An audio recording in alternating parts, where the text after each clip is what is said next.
שלום לכולם, זה דן מכתוב בראש.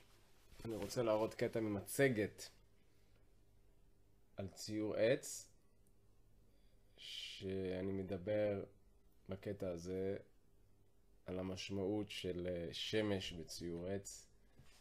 כשבן אדם מצייר את הציור עץ, אז העץ עצמו מדבר על איך שהאדם תופס את עצמו, דימוי גוף, דימוי עצמי, תפיסה חברתית.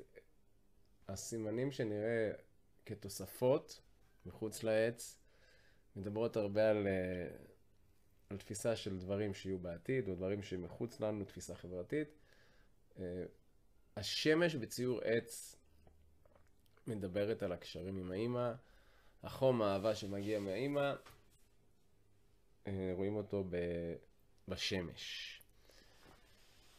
עכשיו, כאשר מדברים על ילדים, נערים שחיים בבית, רואים את האמא על בסיס יומי, לראות שמש זה דבר טבעי, נורמלי. בדרך כלל כשאנשים עוזבים את הבית, מתחתנים, השמש אמורה להיעלם.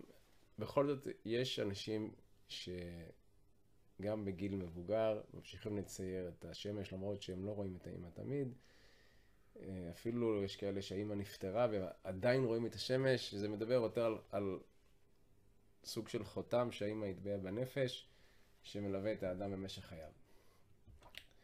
כשמסתכלים על השמש, קודם כל צריכים להסתכל על הקרניים. האיכות של הקרניים תספר לנו על הקשרים עם האמא. בצד ימין רואים קרניים שנכתבו בקו עדין. הציור העדין הזה מדבר על אמא שההתנהגות שלה הייתה עדינה. בצד שמאל רואים את הקרניים השמנות, מלאות, קצת אגרסיביות.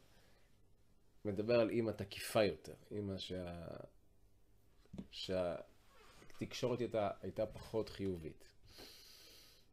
אם נראה פרצוף הבעת פנים בתוך השמש, זה גם מדבר על התפיסה של האמא. בצד שמאל יש פה את השילוב המתבקש, גם קרניים עדינות, גם אמא מחייכת.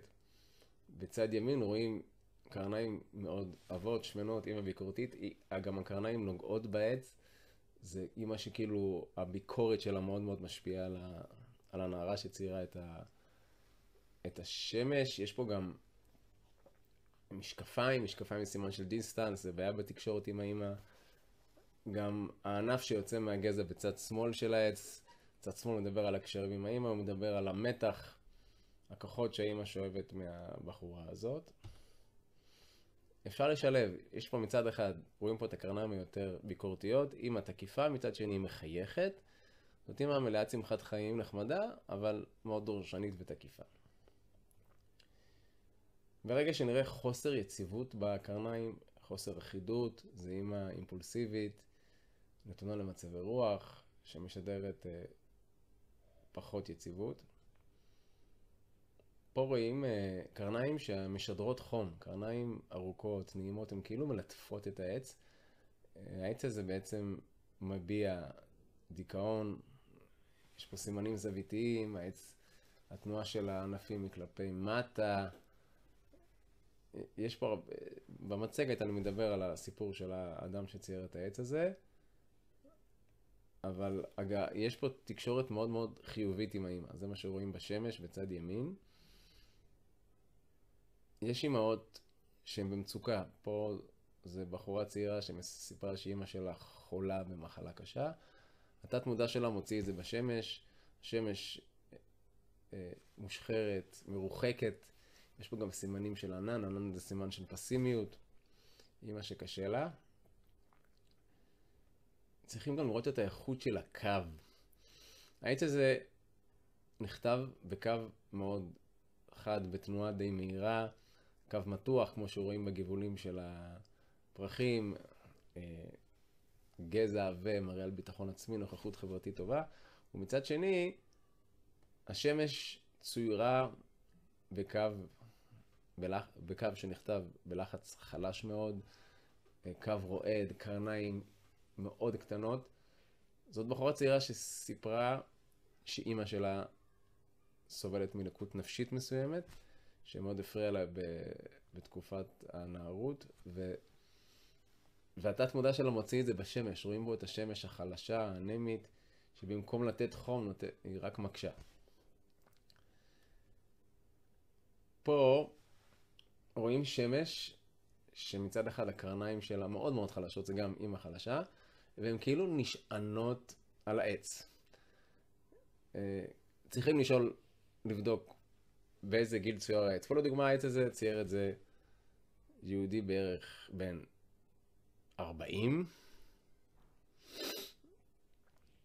אז סביר להניח, ככה ניחשתי והתברר שזה נכון, שהוא סועד את אמא שלו. ולכן אמא שלו, החולשה שרואים פה בקרניים, זה אמא מבוגרת שהיא סיעודית, היא לא מרגישה טוב ולכן הקרניים מאוד אנמיות. אז זה מראה על מצב נוכחי, זה לא מראה שהוא סבל בילדות מאמא חלשה, אלא התת מודע פה מספר את הסיפור של התמיכה בשמש, ולכן השמש עם קרניים חלשות כביכול יושבת על העץ, כי הבן שלה הוא מי שמטפל בה. העץ הזה מאוד מעניין, מורכב, יש פה המון סבלנות, המון ירידה לפרטים, עלים, ענפים, פירות. יש פה הרבה צורך בחברה, רואים את זה בעצים הקטנים שמסביב. המון דברים לא פתורים מהילדות. השורשים המסובכים שהם גם לא מחוברים לעץ, הם כביכול לא מזינים אותם, רק מקשים עליו, מראים על המון קשיים. יש פה בן אדם בעץ הזה מאוד פעלתן, חינני, שעובר קושי רגשי מורכב מהילדות, אבל על כל פנים בנוגע לשמש, מה שרואים, שהוא סועד את אמא שלו. וגם פה, זה שמש שצייר בן אדם די מבוגר, ורואים פה את הקרניים הממש חלשות של השמש.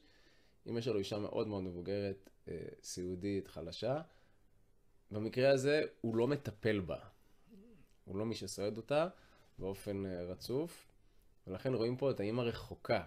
כאילו אי אפשר לתקשר איתה כמעט, ולכן הוא לא מי שסועד אותה, ולכן רואים שהשמש נמצאת יחסית רחוק מהעץ, וגם רואים את החולשה בקרניים, כמו שאמרנו.